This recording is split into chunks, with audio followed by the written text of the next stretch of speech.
Hey, Yorana tout le monde. Donc, bon matin, ici le matin. On m'a envoyé une vidéo par rapport à un philosophe russe, je crois, hein, sur la providence de Dieu. Le nom de cette personne est Ivan Karamazov. Et cette personne, en fait, se demande euh, si Dieu est vraiment puissant ou est impuissant, hein. Voilà, donc cette vidéo qu'on m'a emmenée était par rapport à une série qui s'est passée en France. Voilà, hein, écoutons d'abord et ensuite je vais vous donner mon opinion, hein. Écoutez, chacun sa méthode. Moi, il se trouve que dans les frères Karamazov de Dostoïevski, deux Mhm. des trois frères, Ivan et Alyosha, ont un jour une discussion sur Dieu, au cours de laquelle Alyosha affirme sa foi et Ivan, lui, développe en retour une argumentation qui met des mots peut-être sur le sentiment de chacun. Il dit que, si ça se trouve, les souffrances de l'humanité sont nécessaires à l'harmonie éternelle, comme un tableau ne ressemble à rien quand on en scrute un détail, alors qu'il prend tout son sens quand on le contemple en entier. Alors peut-être, il dit ça, mais il s'en fout. Peu lui importe que le jour du jugement dernier, la mère embrasse le bourreau de son fils ou l'inverse et déclare en pleurant d'allégresse « Tu as raison Seigneur ». Peu lui importe que voir le mal ce soit mal voir et que quand on élève le regard, on découvre un sens à tout ça. Ivan Karamazov se moque des calculs de la Providence parce que pour parvenir à ses fins, la Providence exige d'en passer par la souffrance des enfants. Or, si l'harmonie supérieure, dit-il, est payée d'une seule larme, d'un seul enfant, c'est déjà trop cher. La tristesse des enfants n'est jamais rachetée. Et Ivan de conclure, je ne veux pas que la mère pardonne au bourreau, elle n'en a pas le droit. Aucune promesse de paradis, aucun avenir de réconciliation, aucun jugement dernier ne justifie qu'on en passe par les larmes d'un seul petit. Bref, Ivan ne nie pas l'existence de Dieu, mais il juge Dieu et il le condamne sans appel pour non-assistance à petite personne en danger. Et la morale de l'info, Raphaël? La morale de l'info, c'est que si Dieu existe, alors Dieu est impuissant. Si Dieu existe, alors Dieu est impuissant. Il y a un mouvement de solidarité énorme autour de ce petit garçon. Voilà, on vient d'écouter cette vidéo et donc par rapport à cette vidéo, ce que j'ai compris, ce que le présentateur a partagé, en fait c'était par rapport à une photo, je ne sais pas si vous vous souvenez de cette photo de cet enfant qui était échoué sur la plage. Et donc, il était en train de lire de Ivan Karamazov que si Dieu ne fait rien contre la souffrance des enfants, et qu'on dit que Dieu a une grande providence, ça veut dire qu'il est au contrôle de tout, pourquoi il ne fait rien?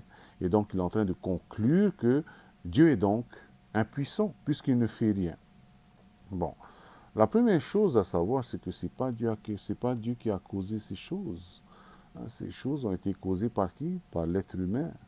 En fait, cette photo était au temps de l'État islamique et donc beaucoup de personnes ont fui certains endroits du Moyen-Orient pour fuir l'État islamique, hein. Et donc, la cause de cette souffrance n'est pas Dieu.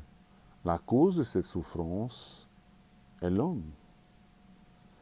Et donc maintenant, ils sont en train de corriger et de mettre la faute sur Dieu pour ce que l'homme a fait. Dieu a donné à l'homme le libre arbitre, n'est-ce pas? Et donc ce libre arbitre, malheureusement, l'homme avec ce libre arbitre et avec un cœur tortueux, comme la Bible dit, l'homme utilise mal ce libre arbitre. Et à cause de ce libre arbitre, l'homme ne connaît pas vraiment quelle est la direction du bien ou quelle est la direction du mal. Il ne connaît pas sa boussole du bien et du mal. Et donc, l'homme qui ne connaît pas Dieu ou qui n'a aucune moralité, l'homme, pour lui, le bien, c'est juste personnel. Si je suis heureux avec moi-même, c'est bien. On peut prendre l'exemple de Hitler qui a tué au moins 6 millions de juifs. Lui, il s'est senti bien. Et pour lui, il croyait que c'était bien. Alors donc, où est cette boussole du bien ou du mal? Bon, restons sur le sujet du libre arbitre. Le libre arbitre, c'est la liberté, hein. Pourquoi est-ce que Dieu a donné cette liberté? Dieu a donné la liberté pas pour que l'homme se détruise entre lui-même. Dieu a donné la liberté pour un but. Et quel est ce but? J'ai oublié ce verset. Dieu a donné ce libre arbitre pour un but. Dans Matthieu chapitre 22, verset 37. Jésus lui répondit, tu aimeras le Seigneur ton Dieu de tout ton cœur, de toute ton âme et de toute ta pensée. Dieu donne le libre arbitre, pas pour sa propre satisfaction, mais pour aimer librement Dieu. Parce que le vrai amour n'est pas un amour forcé. Le vrai amour est un amour qui est librement donné. Si c'est un amour forcé, c'est plus l'amour, c'est quelque chose qui est forcé. Mais le plus grand amour est un amour qui vient volontairement. Et donc Dieu donne le libre arbitre à l'homme. Dieu donne la liberté à l'homme.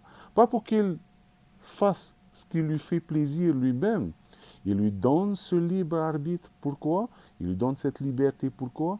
Pour aimer le Seigneur de tout ton cœur, ton âme et de ta pensée.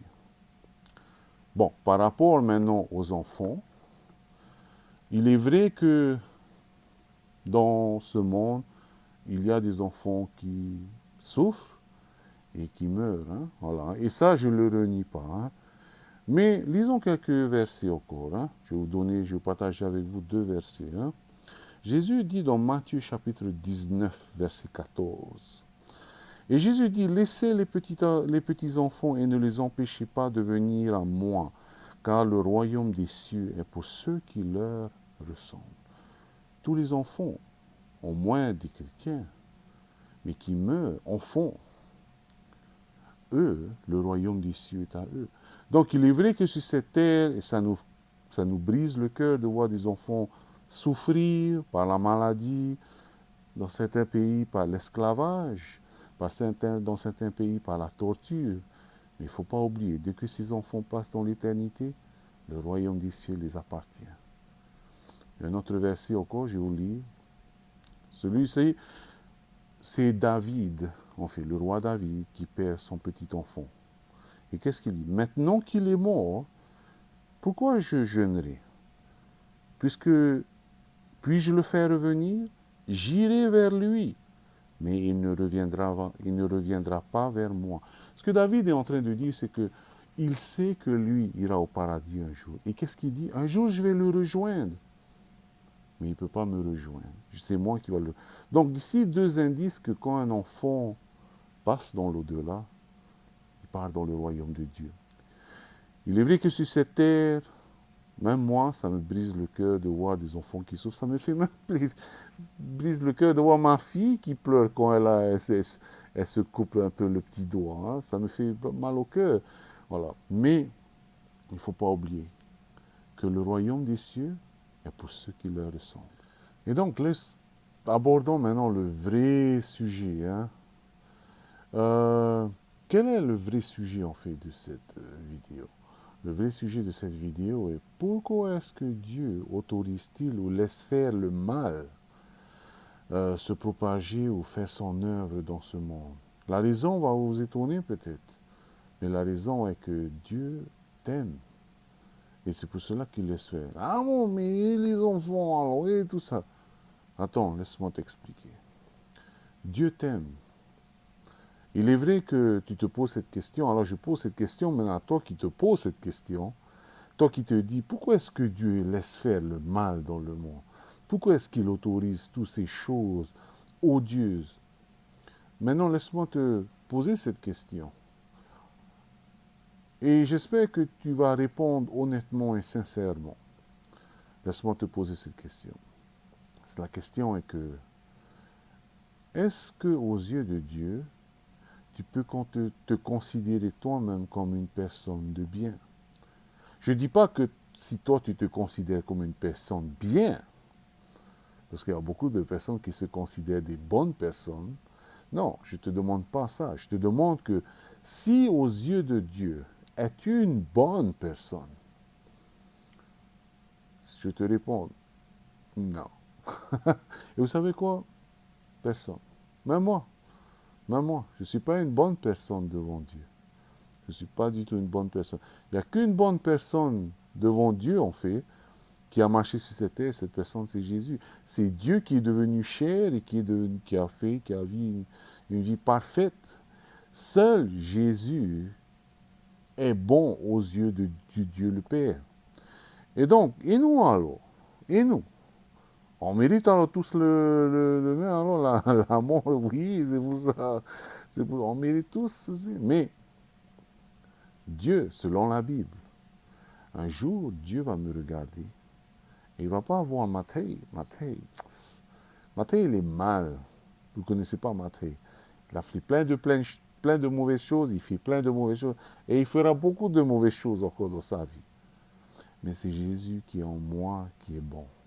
Il n'y a que lui qui me rend bon. Maintenant, toi qui as posé cette question, pourquoi est-ce que Dieu il fait tout ce mal dans le monde? Il autorise. Hein, ça dit qu'il est impuissant. Non.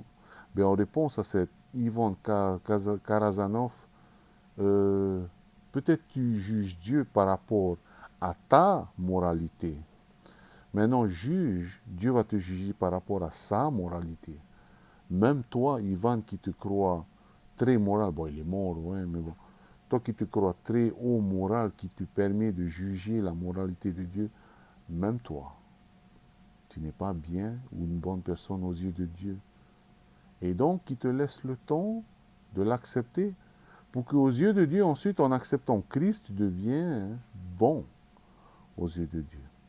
Seul Jésus en moi me rend une bonne personne. Parce que moi-même, je suis une personne dépravée, échouée. J'ai honte. Quelle honte si je me connaissais moi-même. Voilà. Donc, la grande question est, c'est pas si je suis une bonne personne. La grande question est, est-ce que Dieu croit que je suis une bonne personne? La réponse est non. Tant que je n'ai pas accepté Jésus-Christ dans ma vie, je ne suis pas une bonne personne.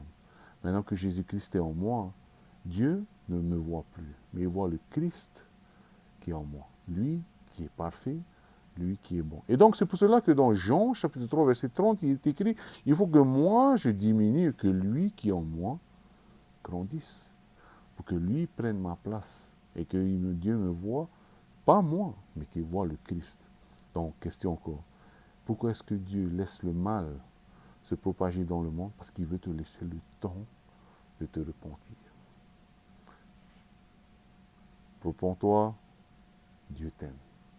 Bonne journée.